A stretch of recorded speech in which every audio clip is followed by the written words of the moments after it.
ओम हर हर महादेव शिव शंभो कैलासपति मापति शिव शंकर महाप्रभु धवलेश्वराय बालालिंगाय नमः। दीपं ज्योति परम ब्रह्म दीपं ज्योति जनार्दन दीपो हरतु मे पापो पूजा दीप नमस्तुते। आहे धवलेश्वराय बालालिंगाय नमो नमः। संसार सुखी रखंतु। पवित्र धर्मर मास कार्तिक मास धवलेश्वर महाप्रभुंकर बड़ ओषा शुभ सोमवार रे समस्त श्रद्धालु भक्त मान को आशीर्वाद करंतु। मनस्कामना पूर्ण करंतु। कर्म क्षेत्र उन्नति करंतु। ग्रहरिष्ठ खंडन करंतु। जगतर मंगल करंतु। विश्वर कल्याण करंतु। आपणकर नाम विख्यात करंतु। सेवकर डाक श्रवण करंतु। समस्त गुआवसा भक्त मानकर मनस्कामना पूर्ण करंतु। जो जो भक्त माने आपणक पाखरे मानसिक रखिछंती तांका मानसिक पूर्ण करंतु।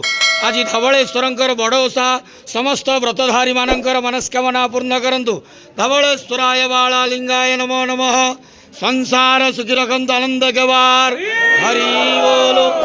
पवित्र धवलेश्वर महाप्रभुंकर बड़ ओषा शुभ सोमवार रे समस्त श्रद्धालु भक्त मान को आशीर्वाद करंतु आनंद गवार।